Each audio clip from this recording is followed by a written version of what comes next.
Hello and welcome to Extreme Metal Television. I am your host, King. Coming up in this episode, Dr. Gore sits down with Exhumed's Matt Harvey. We also have an interview with folk metaler Scythia. But before we get things started, there's something I need to ask you. We need your help. Do you want to be part of Extreme Metal Television? Well, we could use help in editing, writing, camera operation, interviewing, and even hosting. If that sounds like something you'd be into, and if you're in a media course in college, it'd be a great way to get some experience. And if you're not, and you just want to have some fun and learn something new, we could really use your help. So for some more information, you can email us at extrememetaltv@gmail.com. The link's right there, and it'll also be in the show notes. We could really use your help on this show. Well, I guess that's enough of me talking. Let's get things started with a band profile, shall we?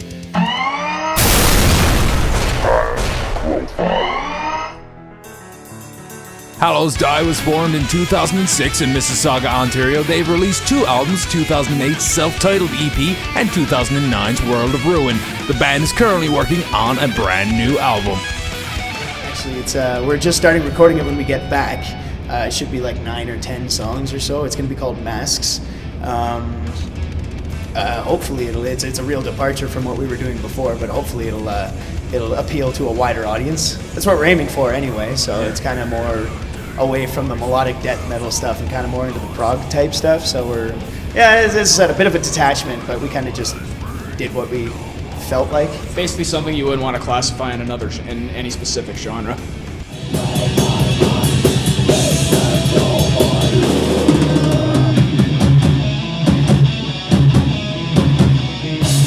You worked with Dan Swano, mastered your last album, World of Ruin, wasn't it? Yep. Yeah. How did that come about? Honestly, it was completely by fluke. We were tossing around ideas with a friend, and he said, "Well, how about Swano?" And I said, "Really?" And he was like, "Yeah, absolutely." And I was like, "Well, how does one go about doing that?" And he's like, "Well, I have his email address." And we emailed him, and he said, "Send me a song," and he was down for it. So that's how that one. There's no real. I wish there was a grander story about it, but it was kind of just convenience and somebody had an email address. So just blind luck, basically. Yeah, pretty much.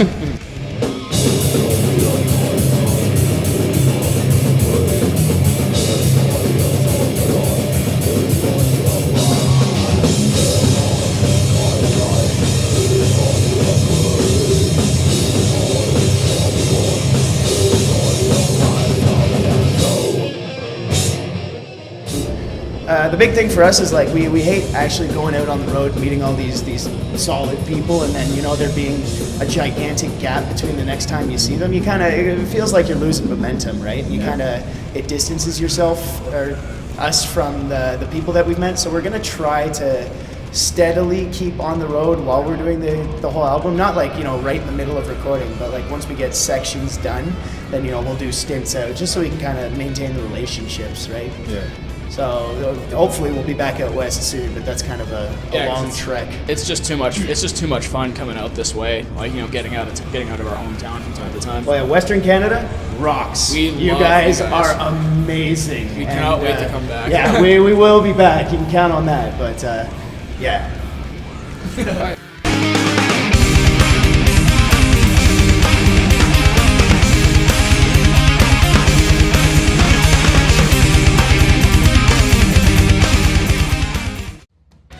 This is Greg.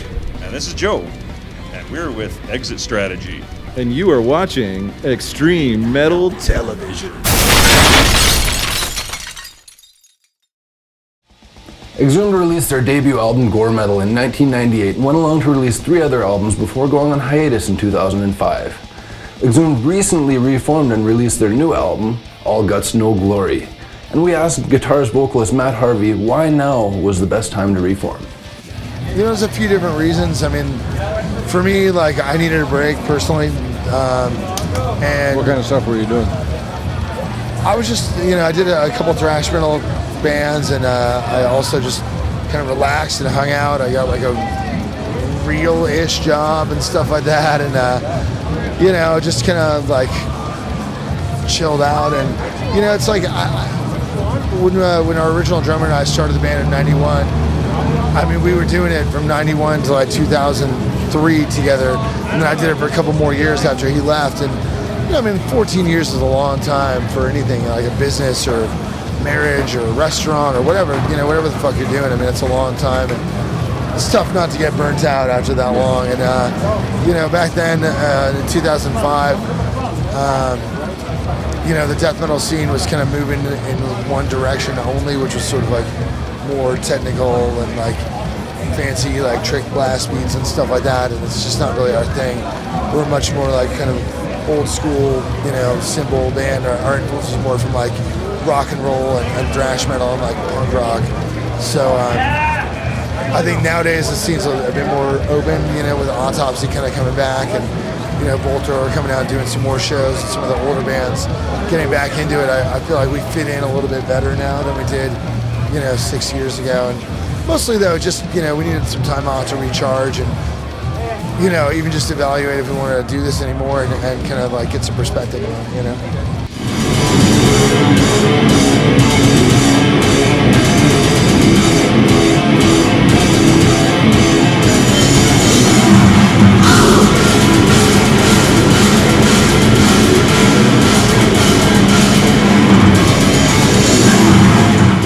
Came out with the record on July 5th, so it's pretty new still. And that is? All Guts No Glory. It's on Relapse. If you want to buy it, it's cool, I guess, if that's your thing.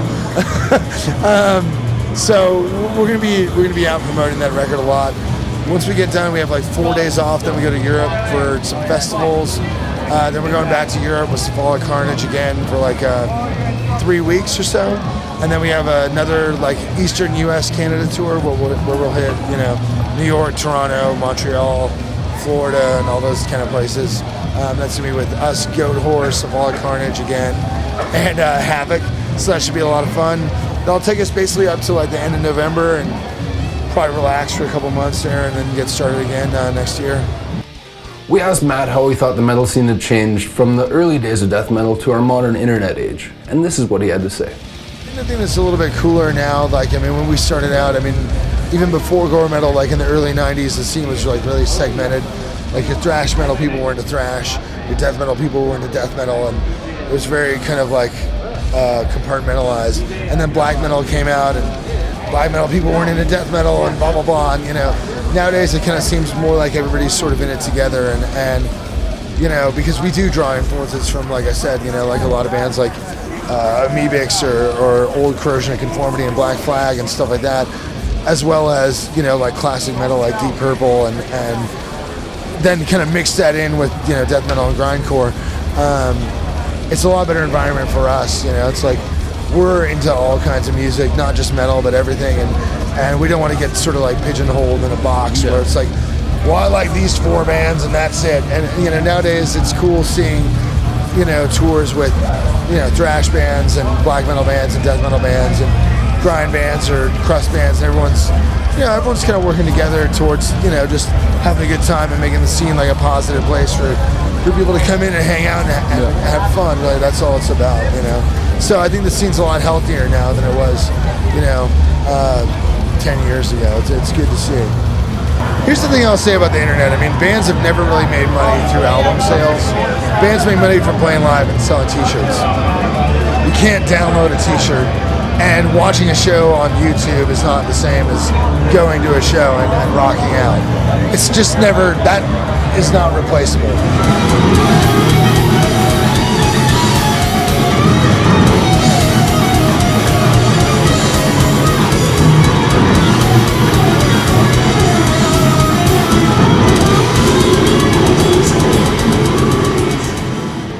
Vancouver folk metaler Scythia caught a lot of people's attention with their debut album Of War, and now they're getting set to release the follow-up of Exile. We caught up with vocalist / guitarist David Kahn and wielder of the Oboe of Death Morgan Zettner to talk about the brand new concept album.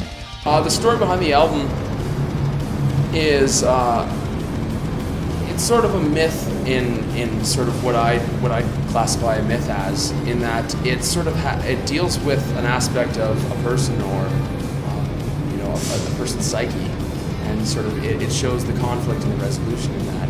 And in this particular case, it shows a king who was basically betrayed by his closest advisor due to sort of his own short-sightedness and not ability to see that. And when he was overthrown, basically, he kind of ended up in the dumps of despair. And then what you learn later on in the album is that he had this sword that led him to become a king and led him to a lot of victories, but the sword was actually possessing his mind and wanted to own him. And so there's this whole idea of the attachment to the sword, and he has to relinquish himself from the attachment to the sword in order to actually redeem himself and overcome the betrayer. I won't spoil it too much for the listener because I imagine people want to listen to the album and kind of get a sense of the concept. But it's not buried. Yeah. It's not a concept that's too far out there. It's pretty easy to grasp. It is fantasy, like it is folklore and fantasy. So therefore, if people are trying to listen to it and apply it to the 21st century, they have to have a bit of imagination.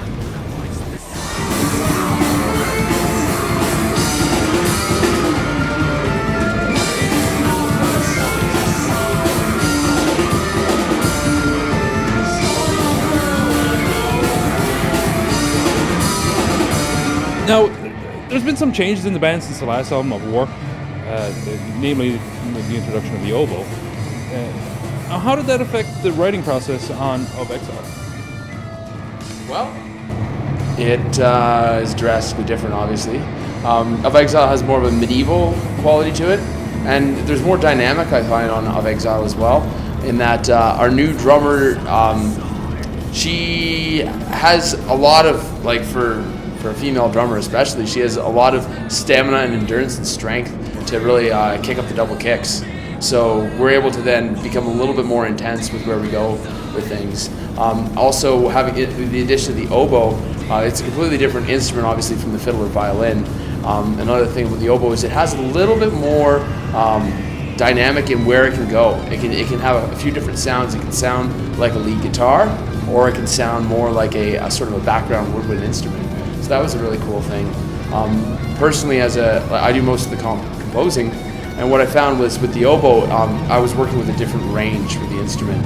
So I had to modify some of the stuff for Of War, and definitely when I was writing stuff for Of Exile, I think I had a better understanding of what range the instrument was capable of. Also, we switched keyboard players as well, and Scott Thompson, he has a background in music production and sound design.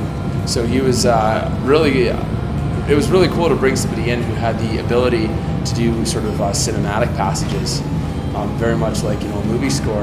Yeah. So we use that to our advantage in that Of Exile is written more like a story or like an audiobook, and the few people that have heard it already have commented. It's like, wow, it's like I get pulled into this world, and I'm listening to what sounds like an audiobook with ripping folk metal in there. Despite the crossless land, all the lions must be born. Forget a desperate cry, red winds are waiting. All the sins so intently, all those sounds I spoke to a lot of bands lately about in our digital age if they still find the need to have good album artwork. Well, Scythia definitely believes so, and that's apparent with the Of Exile cover artwork. It's pretty awesome. We spoke to the band all about it. It's a girl named Astrid. Oh, her last name is Mayora, there we go. And I found her through posting ads on Craigslist and Facebook saying, hey, if anybody knows of a good artist, we're looking for something really specific. And she sent me her information, and we just loved it. And we basically sat down, had 3 meetings with her, and every single meeting it just got better and better and better. And she just did exactly what we wanted, and it was perfect all the way down to every single little detail. She did everything for it. So. I mentioned the internet, finding people. With that, most people getting their albums digitally, you still feel that good, solid album artwork is still worth spending the time on them. Oh, totally. We use that artwork for a lot of different things as well, for merch and stuff. But really, when you see that album and you see it on the website, it's like your first impression to what we do. And, I don't know, maybe I'm just nostalgic, but I think a lot of people still like to have that physical copy in their hands, whether it be vinyl, cassette. Or, regardless, if people are buying offline or they're checking you out online, they still are seeing that album artwork, even if they're going to a torrent site. The torrent site has the album artwork and the track listings on it, right? So they're going to see it. And, if you're browsing online and you're going through a bunch, we're hoping that ours will catch your eye and convey you to what we're trying to do, right? So that's somebody who's looking for, high-tech cyber metal isn't going to be like, oh, this album completely led me wrong. It'll be like, okay, well, it was folk metal. I should have known.